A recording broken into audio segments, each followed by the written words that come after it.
penzi la mbabe wa darasa, na huu ni msimu wa pili, unaanzia kwenye tafrija na JJ. Wakati baada ya yeye kumwacha Yuri na kwenda kwa Kifa kwa sababu ndani kabisa walipendana kwa kweli. Walikuwa wakisherehekea mwanzo wa mwaka mpya pamoja. Kifa aliinama, tayari kumbusu. Walisimama karibu, wenye furaha, wasiopumua, wamejifunga wenyewe kwa wenyewe. Alizidiwa. Akapotea kati ya kile alichokuwa kihisi na kile alichokuwa anawaza. Baadaye, alienda kuangalia sare yake ya shule. Alijinong'oneza kwamba mambo mengi yamebadilika tangu mara ya kwanza alipoivaa. Tangu siku alipokanyaga shuleni kwa mara ya kwanza kabisa, kumbukumbu zilirudi kwa kasi. Kila wakati alioshiriki na timu, furaha yao, maumivu yao, mapambano yao, na jinsi kila kitu kilikuwa kinamzunguka. Kicheko chao, machozi yao, na kumbukumbu zote zilizomzunguka moyo wake. Alivaa sare na kujitazama kwenye kioo, akikumbuka nyakati zake rahisi, za utulivu. Na Kifa, haswa usiku wa mwaka mpya. Usiku aliochagua kuwa upande wake na kumwacha Yuri nyuma. Hata ingawa yeye na Yuri walitakiwa kuwa kwenye uhusiano ili kuzuia mambo yasivunjike, alijitenga. Alihitaji kuwa na nguvu zaidi na kuzingatia kile alicho nacho sasa. Alimaliza kujiandaa kwenye sare yake na akaona mafuriko ya ujumbe ukimsubiri. Baada ya yote, alikuwa njiani kukutana na mfalme wa kushindwa.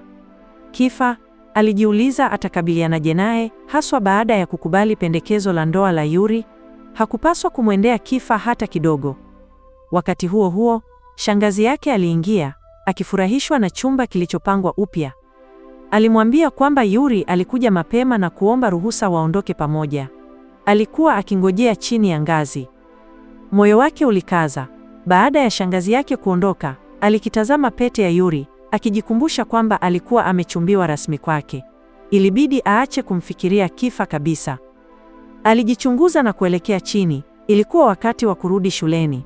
Alipofika langoni, Yuri alikuwa akingojea, akimsalimu kwa uchangamfu. Mara moja akajitolea kubeba begi lake. Ilikuwa jukumu lake sasa, alisema, kwa kuwa alikuwa mchumba wake. Neno mchumba, daktari, neno kubwa mno, zito mno. Ghafla Ryosuke Sato akatokea na kukataa kumwacha aende na Yuri, lakini Yuri hakujali. Hakuwa na hofu ya Ryosuke Sato tena, si sasa. Aliusimamisha mvutano, akawaambia kwa upole kwamba alitaka kwenda na Yuri na kuzungumza naye. Yuri alipenda kusikia hivyo. Ilimaanisha Ryosuke Sato hakuwa na madai yoyote juu yake tena. Walitembea pamoja, chini ya macho ya kuchanganyikiwa ya Ryosuke Sato, hadi walipofika shuleni. Alikuwa bado anatetemeka, akingojea wakati atakapomwona Kifa tena. Yuri aliuliza kama alikuwa sawa. Alikiri bado hajazungumza na Angelo, bado hakuwa tayari. Yuri aliomba radhi kwa kutokuwa mwaminifu kuhusu hisia zake hapo awali, lakini sasa alitaka kufanya kila kitu kiwe wazi. Ukweli wake ulimgusa. Alihisi anahitaji kumwambia kuhusu kilichotokea na Kifa usiku wa mwaka mpya. Alipojaribu kusema, akamkatisha.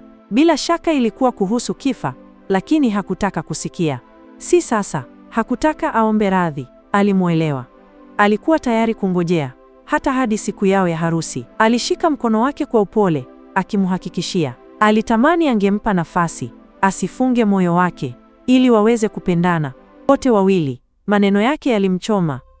Je, alimpenda? Au ni kwa sababu alimtendea vizuri tu? Au kwa sababu ilikuwa jukumu lake kwa familia yake? Mawazo yake yalikimbia. Alijiuliza, wanafunzi wenzao watachukuliaje? Yuri hakuonekana kuwa na wasiwasi, ingawa drama ilikuwa hakika. Hasa kwani kila mtu alijua yeye na Kifa, mara moja walikuwa na hisia kwa kila mmoja. Aliamua kuiondoa pete yake na kuiweka kwenye mkufu aliokuwa amevaa, akificha uchumba wao kwa darasa. Yuri alimtania kwa ucheshi, hakutaka mambo yawe na msongo. Wanapaswa kuigiza kama bado ni marafiki, kama kawaida. Alitania, yeye akacheka kwa wasiwasi, na alipogeuka kuondoka, ghafla akambusu. Aliganda.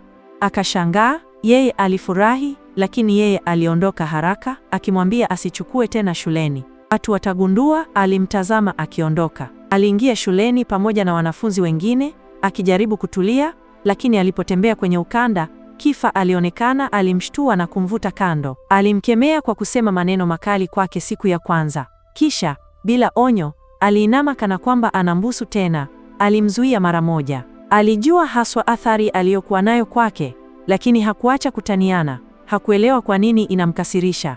Alimpenda. Je, hiyo haikutosha? Maneno yake yalimtikisa sana, lakini hakutaka hili.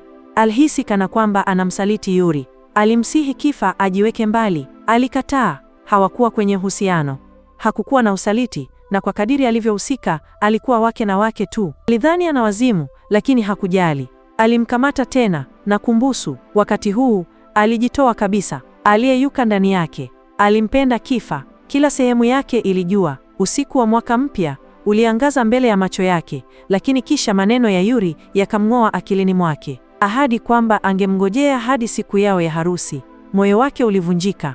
Alimsukuma Kifa mbali na kumpiga kwa nguvu na kumwacha akiwa bado butwaa, huku yeye akikimbia, akiwa hana pumzi na kuchanganyikiwa. Alifika darasani ambapo kila mtu alimkaribisha kwa uchangamfu. Alitabasamu. Steve, mtu wa kwanza aliyemwendea, alikuwa Calix. Aliangalia vifaa vyake na kumuuliza kuhusu mpenzi wake, Mika. Kila kitu kati yao kilikuwa sawa na wakacheka pamoja. Kisha akakutana na Drew ambaye bado alionekana wa kupindukia kama kawaida. Alicheka, akiwasalimu darasa lote, akifurahi kuwaona tena. Alipuuza mazungumzo ya chakula cha mchana na kuchunguza chumba. Kitu kilikuwa hakijafaa. Aliuliza kuhusu CN, lakini hakuna aliyemsikia. Wasiwasi wake uliongezeka. Je, kitu kilimtokea? Bado. Aliendelea kuwasalimu wote akijaribu kutulia, wakati moyo wake ukinong'ona kwamba kitu hakikuwa sawa. Ghafla Kifa akaingia darasani na kila mtu akaganda. Mchubuko ulionekana kwenye mdomo wake wa chini. Wanafunzi walipasuka na kicheko, wakimtania bila kukoma, lakini yeye hakuweza kuficha tabasamu lake, kwa sababu yeye ndiye aliyemfanya hivyo. Alirejezea mwelekeo wake darasani. Hakuna kilichokuwa kimebadilika. Kila mtu alikuwa akicheka, akicheza, akirudi kwenye mazoea yake. Yuri aliingia na kukaa kimya kimya. Kifa alimfuata, kila mmoja akikaa mahali pake, lakini yeye alihisi mabadiliko ya hewa. Mambo mengi yalikuwa yamebadilika kati yao wote. Mwalimu aliwasili, akiwasalimu kwa uchangamfu, akifurahi kuona darasa limekusanyika tena. Lakini pia alitangaza mabadiliko makubwa yanayowakabili. Kutakuwa na shughuli mpya, changamoto zaidi, na muhimu zaidi, mitihani ya mwisho ambayo itaamua kama mwanafunzi atafaulu au la. Lakini Yuri alimwendea, akimuhakikishia kwa upole atafaulu. Aliahidi. Uso wake uliangaza kwa afueni. Kifa aliona hivyo na ikamkasirisha sana. Wakati wa chakula cha mchana, sehemu zilikuwa ndogo kuliko kawaida. Wanafunzi walilalamika, lakini Kifa alichukua tu alichotaka, akijaza ziada kwenye tray yake. Alienda kukaa karibu na JJ ambaye alitamani zaidi ya kitu yote amwachie. Alipojaribu kusimama, akashika mkono wake kwa upole, akimvuta kurudi. Je, unataka kila mtu ajue kilichotokea usiku wa mwaka mpya? Moyo wake uliruka, lakini alijiondoa, akikataa kujihusisha. Alibaki mchangamfu karibu naye hadi tu Yuri alipofika. Mara tu alipomwona Yuri, alikimbia kumwangalia. Kifa alikuwa akimtia wasiwasi tena. Alimkumbusha kwa uthabiti wa utulivu kwamba asisahau kamwe alikuwa wake. Akiwa amelemewa, alisimama ghafla na kutembea mbali. Hakutaka Yuri au Kifa wamfuate. Yuri alionekana kuwa na uchungu. Kifa alionekana mwenye furaha. Alitorokea kwenye paa, akishukuru kupumua hatimaye, bila kusongwa na machafuko yao. Alipiga simu CNN tena, bado hakujibu. Alikuwa hayupo siku nzima. Kisha bila kutarajia, Drew aliwasili. Alionekana kukasirika, na mzigo mzito. Aliketi kando yake kwa upole, akiuliza nini kibaya. Alikiri alijikatisha tamaa mwenyewe. Alijihisi kama mwoga. Upendo, alisema, ulikuwa uchungu wakati haukuwa wa pande zote. Hakuweza kuelezea hisia zake kwa mtu aliyemjali, na wakati mwingine alifikiri ilikuwa bora kutokuwa kati ya watu wawili bila sababu. Alimwonyesha picha ya msichana aliyempenda na yeye akaganda. Ilikuwa yeye. Muonekano wake ulikuwa umebadilika sana. Haishangazi hakujitambua katika macho yake ya aibu. Alicheka kwa wasiwasi, akiguswa, lakini akiwa na aibu. Drew alishangilia, na yeye akaendelea kula huku akiongea kuhusu mapenzi, maisha na matatizo madogo. Wakati ulipita na hatimaye akaelekea nyumbani. Kulikuwa na zawadi zikimsubiri, nyingi kati yake, lakini kilichomshtua zaidi alikuwa mgeni aliyeketi ndani. CNN. Alimkimbilia akiwa na wasiwasi. Hakuenda shuleni siku nzima. Shangazi yake aliwaacha peke yao, akisema amemkosa sana. Alimpiga kwa upole mkononi, akimkemea. Unawezaje kuwa hapa na si shuleni? Nini kikupata? Alielezea kila kitu. Kaka yake alikuwa amemfungia na kumpeleka Uingereza kwa sababu kila mara alikuwa akileta shida. Alikuwa ameshikwa kwa muda mrefu, lakini alitoroka, akachukua vitu vyake vyote na kuja moja kwa moja kwake. Atakuwa anaishi naye sasa. Tayari alimwambia Angelo, na Angelo alikubali. Wakati ufaao, Angelo alionekana akithibitisha kila kitu. Alimkodolea macho CNN na kuondoka papo hapo. Hawakuweza kusimamiana. CNN alielezea kwamba mama yake hangemtafuta, hakuna atakayejali, na kwamba atalala kwenye chumba chake kama vile Angelo alivyopanga. Alikimbia mara moja huku yeye akimwita. Baadaye usiku huo alijitahidi kulala, lakini CNN alikuwa bafuni akiimba kwa nguvu zake. Sauti yake ilikuwa kubwa sana, ikamwamsha kwa mshtuko. Alijaribu kuangalia simu yake. Yuri alikuwa amemtumia ujumbe wa salamu tamu ya asubuhi. Bila shaka, Kifa pia alikuwa ametuma ujumbe, akimtania kama kawaida. Aliona haya, kisha akajificha chini ya blanketi lake. CNN alipotoka bafuni akiendelea kunung'unika, aliugua kwa kuchanganyikiwa na kushuka chini kwa kifungua kinywa. Ryosuke Sato alitoka nje. Wakati tu aliingia, alimwendea CNN akiona huzuni katika sura yake. Kitu kilikuwa kibaya. Alisimama ghafla akijaribu kuondoka. Alimfuata akisisitiza kujua kilichotokea. Ilikuwa mara yake ya kwanza kumwona akiwa na huzuni kama hii. Hatimaye alikiri kile Ryosuke Sato alichomwambia, kwamba alikuwa anaacha divizioni yao, kwamba alilazimika kujiweka mbali naye. Alikanusha vikali. Hakutaka kumwacha mtu yoyote. Hakutaka mtu yoyote kusukwa mbali na maisha yake. Kifa alionekana ghafla, meno kukasirika. Wengine walisikia mazungumzo hayo. Uvumi ulienea haraka. Aliendelea kukanusha, akikataa wazo hilo kabisa. Kikundi kizima hakutaka aache divizioni. CNN alishika mkono wake. Yuri aliwasili na kuiona, lakini yeye alimsukuma Yuri kando haraka ili aweze kumfuata Kifa, ambaye alikuwa anaelekea kwa Ryosuke Sato.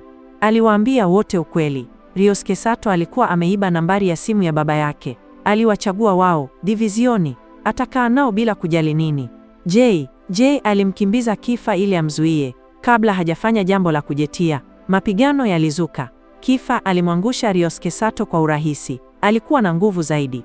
Rafiki mwingine wa Ryosuke Sato alimpiga Kifa akimjeruhi. Yuri alimtetea Kifa akijaribu kusimamisha mapigano, lakini mvutano uliendelea kuongezeka. Jay alikimbilia kati yao akipiga kelele kila mtu asimame. Wengine walimlaumu wakisema yeye ndiye sababu ya matatizo yote. Freya pia hakuweza kuwavumilia. Drew alirudi nyuma kwa sababu alimjali Freya, akijaribu kutoleta shida zaidi. Kifa hakujali. Alitaka mapigano, alitaka chaguo. Alimwambia lazima amchague yeye au Ryosuke Sato. Aliomba radhi kwa kila mtu, kutia ndani Ryosuke Sato, na akatangaza hata toka kwenye divizioni. Kifa na kikundi kizima walifurahi, lakini alimkumbusha alikuwa amepoteza nafasi yake ya kuwa na baba yake, na yeye ndiye atakayeteseka. Kisha akampa changamoto, kwa sababu siku zote alipata alichotaka. Alimwahidi atampeleka kwa baba yake mwenyewe. Hii ilimponza Yuri. Ushindani kati ya Yuri na Kifa uliwaka zaidi kuliko hapo awali. Akiwa amelemewa, alikimbilia paa tena, akileta chakula pamoja naye. Alimwendea Kifa kimya kimya, tayari kushughulikia majeraha yake na moyo wake. Alimsaidia kusafisha na kumvisha jeraha lake mwenyewe, mikono ikitetemeka, moyo ukidunda, na kwa mara ya kwanza Kifa alimwomba radhi. Yeye alitabasamu kwa upole, akashangaa na kuguswa.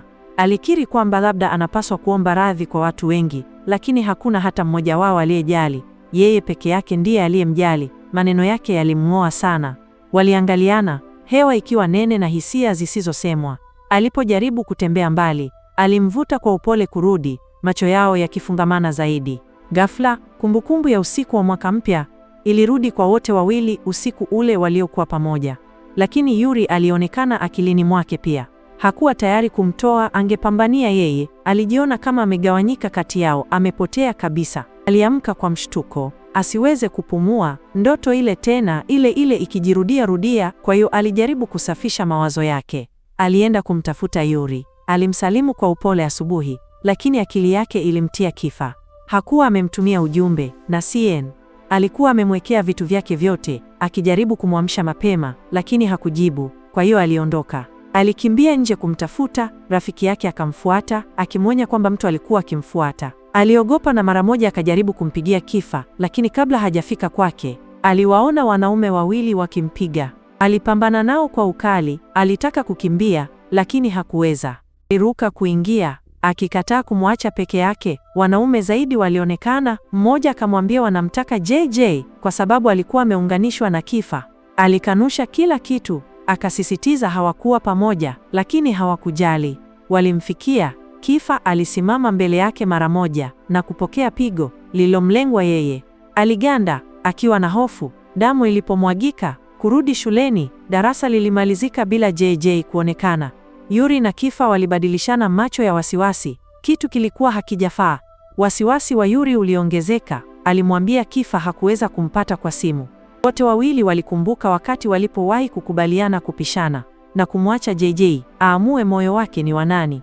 Ushindani kati yao ulikuwa tayari umeanza, lakini wawili kati yao hawakujua JJ alikuwa wapi. Walikimbia kuingia wakiwa na hofu. Hakuna aliyefahamu JJ alikuwa wapi hadi ujumbe ulipowasili. Alikuwa hospitalini. Walikimbia kuelekea huko, Yuri akipiga simu bila kukoma, akiwa na huzuni na wasiwasi mkubwa. Waliendelea kuuliza kila mtu hadi mwisho walipompata. Ilibainika kuwa rafiki yake Ruru ndiye aliyejeruhiwa. Alihitaji mapumziko ya wiki moja. Alikuja hospitalini kwa sababu muonekano wa damu yake ulimzidi. Mishipa yake ilikuwa nyeti sana, alizirai. Kama David na mlinzi hawangekuwa naye, asingefika. Mtu wa ajabu alionekana basi, akiwaonya waache kuigiza kama mashujaa. Kabla ya kuondoka, alimpigia simu mtu, akiangalia hali ya JJ akisema alikuwa ameshtuka kutokana na damu ya Ruru na kwamba Kifa aliendelea kumtia hatarini. Alitumai mambo yatatulia wakati mtu huyo atakaporudi. Hakuna aliyefahamu alikuwa anaongea na nani. Wakati huo huo, kitandani kwake hospitalini, JJ alitetemeka huku kumbukumbu za kila mara alipozirai mbele ya damu ya Ruru zikimng'aa akilini. Kifa aliingia na kumkuta akilia. Pamoja, alimkumbatia kwa mikono yake huku machozi yake yakimtiririka, akijaribu kutuliza mwili wake uliotetemeka. Alimkumbusha kwamba siku zote yeye ndiye aliyesimama naye, ndiye aliyemfariji alipokuwa dhaifu. Alimhakikishia kwa upole, tena na tena. Aliogopa genge la Ramsi lililokuwa likiwafukuza, lakini aliendelea kumtuliza, akimwambia alikuwa ameona damu ya kutosha tayari. Ingawa hakuumiza mtu yeyote, alikiri kitu kimya kimya. Alijua Yuri alikuwa mchumba wake, lakini hakuweza kuacha kuhisi kitu tofauti. Kitu cha joto na kizuri. Kila wakati alipokuwa na Kifa, alimwambia apumzike, kisha akamuinua mikononi mwake, akimbeba kupitia korido za hospitali. Yuri alikuwa bado akitafuta kwa huzuni. Yuri aliganda, akimwona Kifa akimwelekea, akimbeba JJ. Macho yao yalifungamana. JJ na Kifa wakitazamana, wasiopumua, wameunganishwa. Moyo wa Yuri ulivunjika vipande vipande. Kifa alimpita kwa utulivu hadi Yuri akamzuia njia. Alimtazama na kutangaza, sitakuacha kamwe, nitakupigania. Moyo wake ulidunda. Je, hii yote ilikuwa ndoto? Kama ilikuwa, alitamani angeweza kuamka, lakini haikuwa ndoto. Huu ulikuwa mwanzo wa kweli wa vita vya kupigania moyo wa JJ. Yuri dhidi ya Kifa. Wote wawili wameazimia, wote wawili wamependa, wote wawili tayari kupigania yeye. Nani atachagua JJ? JJ ambaye hawezi tena kujua cha kufanya baada ya yote aliyopitia, hatari aliyokabiliana nayo, jinsi Ruru alivyomlinda na mvutano kati ya Kifa na Yuri. Na hapo ndipo hadithi yetu inaishia kwa leo. Je, nini kitatokea katika mzunguko unaofuata? Usikose kutazama kipande kinachofuata ili kujua kila kitu kitakavyojiri. Tafadhali usisahau kulike na kucomment maoni yako hapo chini. Asante kwa kutazama.